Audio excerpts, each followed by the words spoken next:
개혁주의 생명신학 세계교회에 대해서 이렇게 발표할 수 있는 기회를 주신 것에 대해서 진심으로 감사를 드립니다. 시간이 많지 않기 때문에 제가 간단하게 말씀을 드려야 될 것 같습니다. 프로시딩에 나와 있는 내용보다는 좀 더 간추려야 되지 않을까 하는 생각이 되어집니다. 그래서 여러분들께서 그렇게 하시고 무엇보다도 이 일을 준비하신 스태프들에게도 진심으로 감사를 드립니다. 아무튼 시기가 시기인 만큼 한국교회가 어려운 때에 또 가장 부담이 되는 단어가 교회인 것 같습니다. 이 교회라는 말을 듣는 순간에 사람들은 외면하고 또 밖으로 뛰쳐나가려고 하는 그런 상황이 있죠. 모든 것이 참 이 교회 때문에 멈춘 듯한 그런 뜻이 있는데 하나님의 특별한 뜻이 이런 가운데 있지 않을까 그런 생각을 해보고 또 코로나19와 함께 이 복음의 본질이 뭐냐 또 교회의 사명이 무엇이냐는 것을 보다 깊이 깨달을 수 있는 그런 기회가 된 것 같습니다. 어떤 분들은 지금을 향해서 제2의 종교개혁이 필요한 시기라고 말씀을 합니다. 그래서 이 종교개혁이 필요한 시대에 가장 시기적절하게 주창되어 온 신학이 뭐냐라고 할 때는 신학의 학문이 아닌데 그래도 개혁주의 생명신학 운동이라는 거죠. 이 개혁주의 생명신학 운동은 다민족 다양한 문화권을 향한 하나님의 구원 계획이 담겨져 있고 다양한 영역권 예배 공동체와 복음 신앙 전도의 확장을 위해서 있는 귀한 학회라는 것을 알게 됩니다. 또 개혁주의 생명신학을 통해서 영혼을 구원하고 교회의 회복과 성경적 구속사역이 이루어지기를 갈망하고 있는 것도 시기적절한 것이라고 생각합니다. 또 개혁주의 생명신학을 통해서 세계화가 이루어지고 또 교회사적으로 또 4차 산업혁명을 뛰어넘어서 5차 또 6차 산업혁명이 이루어지고 또 축의 전환과 포스트 코로나 시대 이후에 또 기후위기 산업과 또 2040년에 모빌리티에 맞는 신학적 방향을 모색할 수 있는 유일한 길은 개혁주의 생명신학이라는 것을 지금 말씀을 드립니다. 그래서 우리는 챕터 2에 이런 얘기가 있습니다. 기독교는 본래부터 생명을 살리는 신학이었고 종교였다. 그런 겁니다. 그래서 역사적으로 여러 가지를 살펴보려고 하는데 저는 이제 지금 교회사 쪽이면서도 신학적으로는 전반적인 문제를 터치를 하려고 합니다. 속사도 교부 시대로부터 최근 21세기까지 간략하게 정리를 하고 앞으로 이 개혁주의 생명신학, 신학의 학문이 아니라는 것을 나가야 될 방향성을 제안하려고 합니다. 여기서 속사도 교부들이라고 하는 것은 잘 아는 것처럼 맨 마지막 사도들이 사망 전 살아있었던 교부들을 말합니다. 예를 들면 바나바라든지 허메, 로마의 클레멘트, 폴리가 파피아스, 이그나티우스까지 이 모든 것을 포함해서 이야기를 합니다. 이 속사도 교부들의 특징은 엄격하게도 성경을 의존했습니다. 신앙의 초보적 원리에 충실한 신학을 강요했고 그들이 가졌던 것은 체계적이지 않았지만 성경에 기록된 내용을 동화시키기에 시간이 짧을 정도로 성경에 깊숙하게 빠져들었던 걸로 알고 있습니다. 그들이 활동했던 시기는 신약 성경이 정경으로 확정되지 않았지만 구절을 이용해서 보다 확실하게 질적인 측면을 중요하게 여기면서 신약 성경 각 권의 정경성과 완정성을 증명하는 데 혼신을 다했습니다. 또 변증가들의 사색적인 문헌 사이에 교리적인 연결 다리를 놓는데 최선을 다했다는 것을 발견하게 됩니다. 또 속사도 교부들은 사변화된 신학보다 계시의 진리를 강조했고 진리의 구체적인 내용을 보다 체계화시키는데 그들은 시간을 많이 투자했습니다. 진리와 조화된 삶을 누리려고 애를 썼고 성경의 내용 그대로 믿고 전하는 신존재의식, 하나님 앞에 서 있다고 하는 코람데오의 신학을 순수하게 지녔던 자들로 알고 있습니다.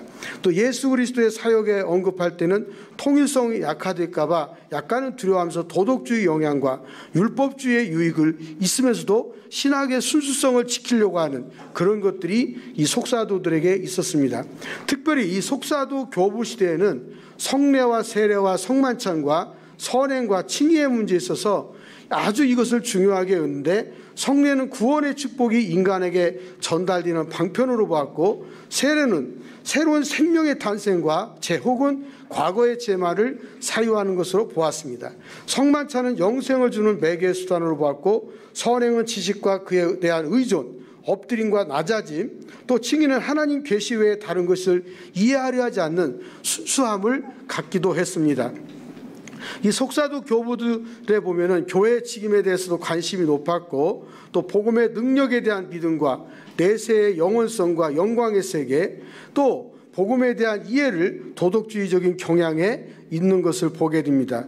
이런 상황을 볼 때 개혁주의 생명신학의 좋은 출발점을 속사도 교부들로부터 살펴볼 수 있다는 것이죠. 왜 그러냐면 복음의 순수성을 유지하였고 생명력 있는 신앙과 역동적인 교회관을 가졌던 것이 속사도 시대의 교부들이었다는 거죠. 그러나 고대 기독교 교리 논쟁 시대에는 당연히 또 여러 가지 논란들이 많았습니다. 1세기 말에서 5세기 초까지 라틴과 헬라 교부 시대, 칼케톤 회의, 교회가 교리상 창조적이었던 위대한 시대를 마무리 지으면서 그 당시 일어났던 9가지 중요한 것들이 있습니다. 그것은 뭐냐면 기독론 논쟁이었고, 또 6세기 무렵 형식주의와 스콜라주의가 지배하는 것과, 또 여기에 대해서 교부시대 로마 제국 내 종교적 추세, 흐이락 로마 철학, 신플라톤주의와 유대교 영지주의, 교리학 교본과 원시대 이레네스와 터툴리아, 3세기 4세기를 거친 교부들의 호수가 완벽하게 나타나는 것을 봅니다. 또 니케아 시대 이전의 신학은 성삼위 논쟁과 변증, 3세기 삼일체론들이 아주 논쟁적으로 발생했었고, 또 인간론과 구원론의 논쟁이 심각했던 것을 보게 됩니다.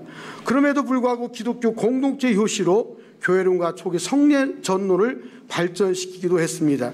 또 니케아에서 칼케톤 회의까지 총체적인 니케아의 위기가 왔고, 삼위일체 교리와 4세기 기독론 논쟁과 정립과 타락한 인간과 하나님의 은혜, 그리스도의 신비로운 몸과 후기 성례전, 이런 것들이 있었지만 기독교적인 희망은 현재적인 구원의 실제와 완결을 강조함으로 그리스도의 죽음과 부활을 보다 더 확고하게 하는데 이들이 앞장서 왔습니다.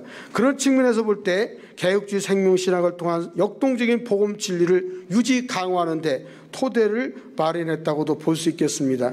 또 중세교의 암흑기, 중세기의 신학을 보게 되면 하나님에 대한 갈구, 인간적인 것의 추구, 이 영적인 암흑 시기가 혼돈되어 있던 그 시기를 볼 수가 있습니다. 교회 사가였던 김기용 교수는 신앙의 사회라는 것을 이야기하면서 중세시대의 구분을 2가지로 나눕니다. 초기는 혼란의 시기와 평화를 기대하는 시기, 중기는 세속 세력의 확장 시기로 구분해서 나갑니다. 그러면서 이제 좀 더 깊이 들어가게 되면 중세교회는 신학의 암흑기로서 초기, 중기, 말기로 나누어지게 됩니다. 500년간 긴 혼란기, 유럽의 안정화와 동로마 제국과 아시아 지역의 이슬람 쇠퇴와 유럽의 카톨릭이 번성하는 그런 과정에서 지중해 지역이 유럽의 수하에 진입되고 무역이 증가하면서 인구가 팽창되고 도시화되고 사람들이 도시로 몰려오면서 이 세속화가 급속도로 진행되었던 것을 보게 됩니다. 신앙과 모든 것들은 초자연적인 세계에 대한 갈구가 퇴색하고 오히려 세속적인 생각과 스콜라 철학이 성장하는 중기에 이르게 되었죠. 기독교 이해에서 애부적인 제도와 내적인 영적 생명의 관계를 예면하는 그런 모순점도 가져오게 되었습니다. 이때 교회 형편들은 경건한 성직자들, 그 속에 하나님의 말씀은 없었습니다.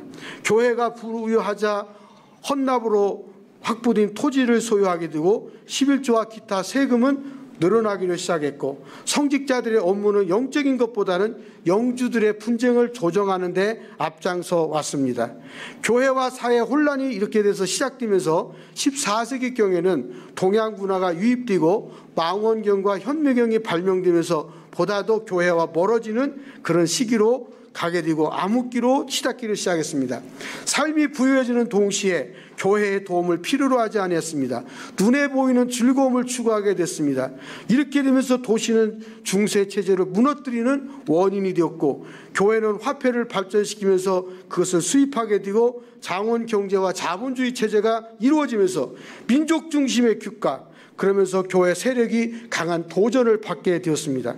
그래서 결국 교회는 파문권을 갖게 되는데, 이 파문권에 엄청난 그 권한을 부여하는 기회가 됐습니다.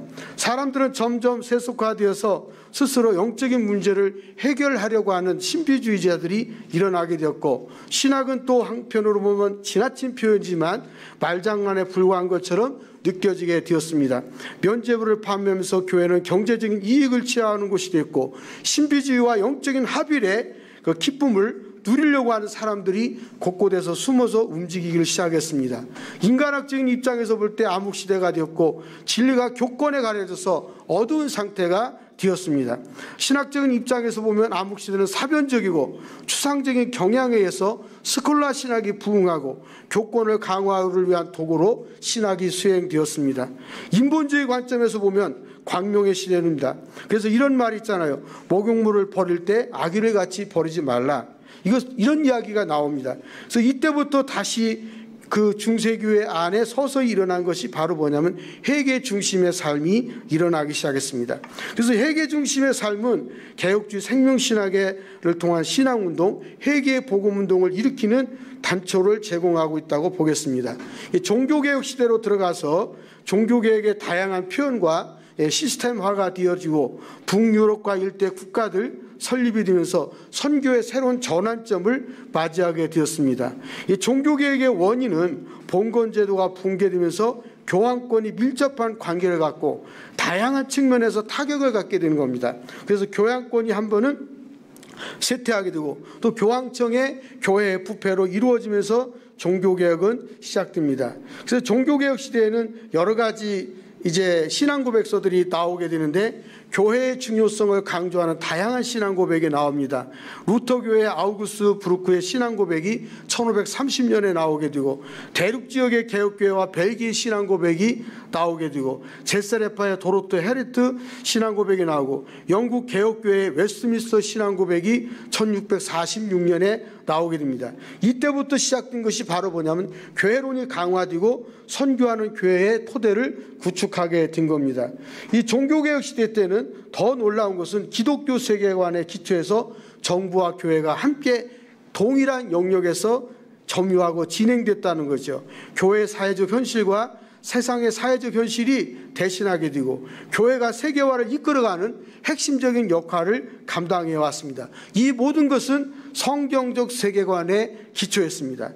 교회와 세상이 동일시되고 오직 성경, 오직 은총, 오직 믿음이라고 하는 이 구호를 외치면서 교회가 새롭게 출발하는 귀한 기회가 됐습니다. 그래서 결과적으로 보면 성경적 구원론을 확립한 신학운동이라고 말씀드릴 수 있습니다. 그런데 이 종교개혁 시대는 아주 특징적인 것이 하나 있습니다. 왜냐하면 교권주의자들과 정치적인 것들이 이렇게 움직이다 보니까 성경을 원문으로 연구하는 경향이 높아졌고, 현실적인 타당성을 모색하면서 성경 말씀을 어떻게 실천적으로 적용할 수 있느냐 하는 문제를 깊이 고민하게 되었습니다. 그래서 칼빈은 불가견교회, 가견교회 이 두 가지 중에서 가견교회를 실제로 중요하게 여기기도 하고, 또 인문주의자들은 인본주의, 낙관주의, 합리주의에 대해서 생각하고, 기독교 인문주의자들은 성경과 교부의 저서를 의존하면서 신본주의, 계시 의존주의를 지향하게 되고, 세속적 르네상스는 인문주의인데 지상의 행복과 운명, 미덕과 숭앙을 생각하는 기회가 됐습니다. 인문주의는 인간을 높이려는 운동이고, 개혁주의는 인문주의 운동의 긍정적인 부분을 본받아서 기독교 고전 연구와 성경 원문 연구, 사도적 교회로의 복귀 등을 통해서 중세 시대에 왜곡된 기독교 진리를 바로잡는 데 앞장서 왔다는 것입니다.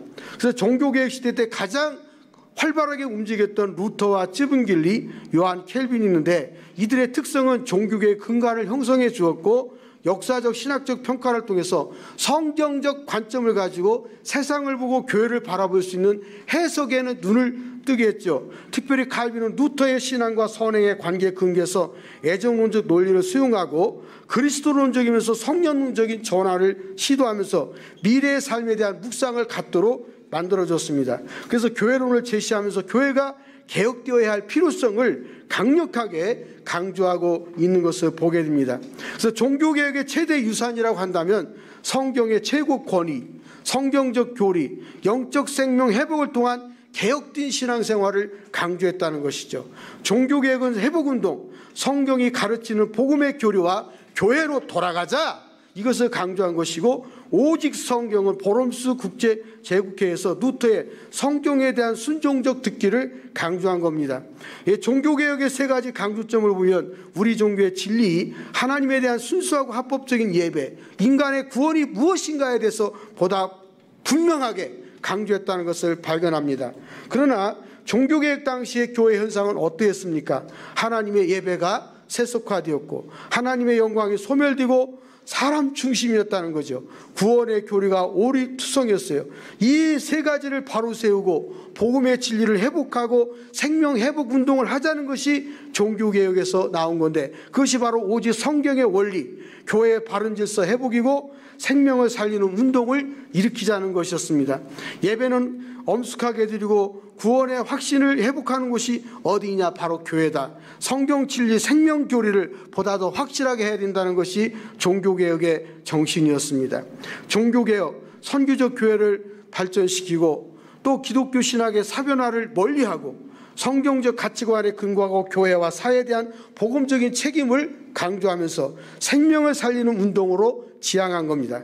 개혁주의 생명신학은 교회가 사회적 영역에 점입하여 더욱 성경적 가치와 성경적 기준에 따라 삶의 모범적 형태로 발전하도록 모색하고 있다는 것을 보게 됩니다. 이것이 바로 개혁주의 생명신학이 갈 수 있는 토대를 마련해 주었다는 거죠. 17세기에서 20세기 신학을 보게 되면 17세기 신학은 신조주의 신학의 형태를 가졌고 신앙 고백주의와 개혁주의가 공존했습니다.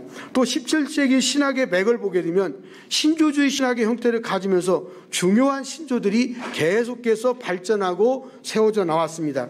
그 가운데 경건주의 신학이 태동하고 청교도 신학과 경건주의, 케이커주의 이것을 통해서 교회 정체성이 견고하게 나오게 되고 또 혼합주의 아르미니안이 태동하면서 칼릭투스와 아르미니우스, 아르미니안 신학의 특징에 영향을 드러내게 됐죠.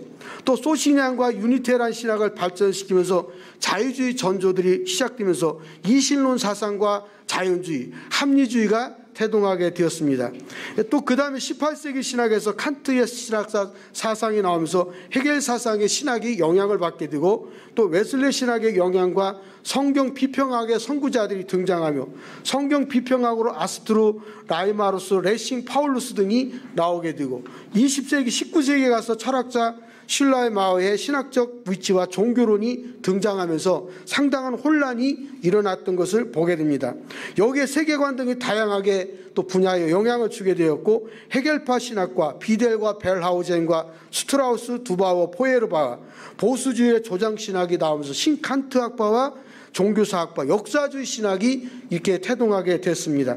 20세기 들어서 칼바르트의 신정통주의 신학과 양식사학파, 편집사학파가 등장하고 불트만과 후 불트만 학파, 불트만 학파에 대한 신학적 평가 논쟁이 일어나게 됐죠. 역사주의 신학에서 오스카 쿠르만과 판넨베르크의 구속사 연구에 대한 장단점이 이루어지면서 세속화가 급진신학의 발전을 이루어지면서 사신신학과 과정신학, 또 해방신학과 여성신학, 종교다원주의 신학이 계속해서 발달해 왔습니다. 그래서 근대 신학의 사조들을 보면 주관주의와 인본주의 신학의 경향을 따라서 성경 비판학에 바탕을 둬서 성경에서 벗어나는 일이 점점 심해지기 시작했고 그 특징으로 기독교 진리가 사상화되고 도덕화되게 되어 종교를 주관적인 개념으로 통일시키는 경향이 있게 됐습니다. 이것으로 기독교를 설명하려고 하니까 논리적인 통일을 가하려다 보니까 복음 진리에서 벗어나게 되었고 떠나게 됐습니다.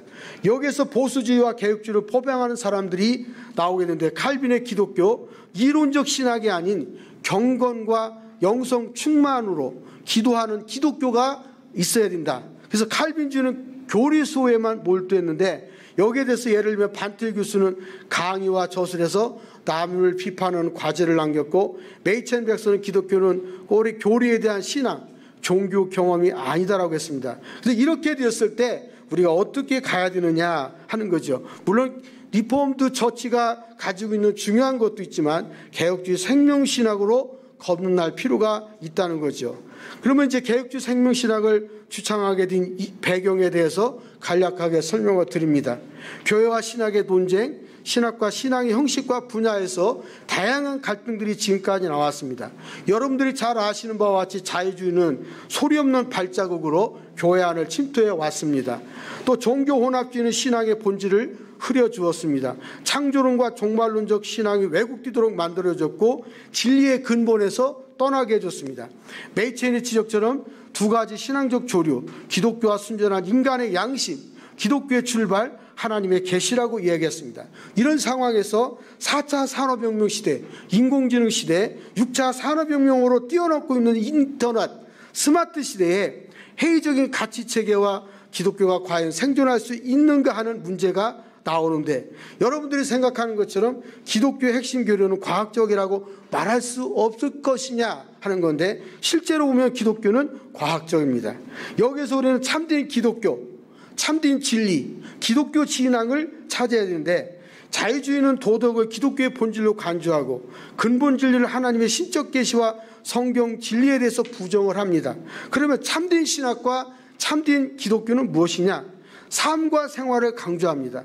교리보다 참된 신자의 삶을 사는 것을 강조하고 성경에 근거한 과학성을 증명하고 하나님을 영적으로 알아가는 것을 더 강조합니다. 그러면 21세기 신학의 방향은 어떻게 갈까요? 21세기 신학은 복음의 역사성과 의미를 강조하고 예수 그리스도의 십자가 고난과 죽음, 부활을 전하는 신학이 되어야 됩니다.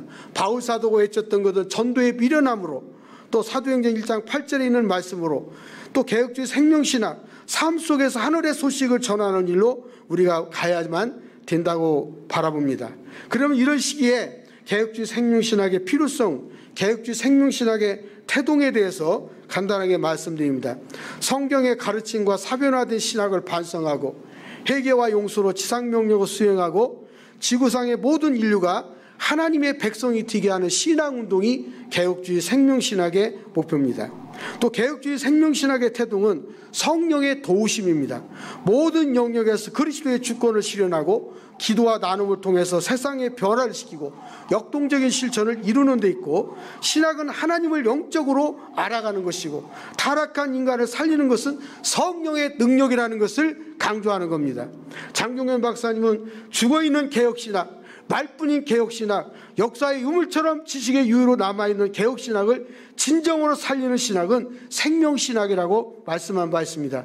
영이요 생명인 하나님의 말씀의 회복과 예수 그리스도의 영으로 세상과 사람을 살리는 신학이 바로 개혁주의 생명신학이라는 거죠. 개혁주의 생명신학은 한 영혼의 생명력을 불어넣고 이성과 논리 적용에 깊숙이 빠진 신학 연구에 생명의 성령의 법이 죄와 사망의 법에서 해방하는 것이라고 말씀드렸습니다. 신명기 6장 4절의 말씀처럼 오직 한 분이신 하나님, 인류 역사에 계시된 유일무한 하나님, 기독교 신학의 정체성을 찾아가도록 하고 개혁주의 생명신학의 7가지 운동을 통해서 보다 더 정체성을 확고하게 하는 것이 개혁주의 생명신학입니다. 사회개혁적인 과학적인 격변과 인구 절벽시대의 인간의 한계 상황과 인공지능과 제4차 산업혁명과 코로나19 이후의 미래 상황이 불투명한 가운데서도 우리의 희망, 세계의 모빌리티 현상, 한국 사회의 다문화 현상, 이주민과 난민의 선교, 이주로 형성된 이중문화 환경, 이러할 때의 말씀 중심의 회복, 신학의 회복, 일터와 교회 사역의 현장, 선교 현장의 복음의 생명력, 기도 성령운동을 통해서 21세기 한국교회를 살리고 세계교회를 살리고 생명을 살리는 신학은 개혁주의 생명신학입니다. 개혁주의 생명신학을 통해서 세계교회를 어떻게 전략화할 것이냐, 이것은 첫 번째 개혁주의 생명신학 운동을 통해서 선교적 확장성을 강화하는 겁니다. 개혁주의 생명신학 선언문에 잘 나와 있는데, 그러기 전에 우리는 먼저 하나님과 화목하십시오. 그리고 21세기 교회가 가는 것은 복음의 메시지로 생명을 살리는 신앙인데, 이것을 가장 가치 있는 것으로 여기고 중요하게 여기는 것이고, 하나님의 능력을 바탕을 둔 신앙을 가지고 앞으로 전진하는 겁니다. 또 세계교회를 향한 전체 사명은 교회의 근본적인 소명인 복음 선교의 앞장서는 개혁주의 생명신학을 이루어가야 되는 겁니다. 그 다음에 개혁주의 생명신학은 교회의 본질 범위와 하나님 나라의 관계를 확대하는 것입니다. 또 개혁주의 생명신학을 위해서 세계교회 사명에 대한 반영된 관점은 첫 번째, 예수 그리스도는 인류를 위한 구세주로서 유일한 존재임을 강조하고 이를 모든 삶의 영역에 반영하는 것이고, 두 번째는 21세기 종말론적 징후와 시대주류가 다변한 가운데 그리스도의 유일성을 강조하는 것이고, 세 번째는 하나님은 한 분뿐이시고 하나님과 인간 사이의 중재자도 한 분이신 예수 그리스도임을 강조하는 신학입니다.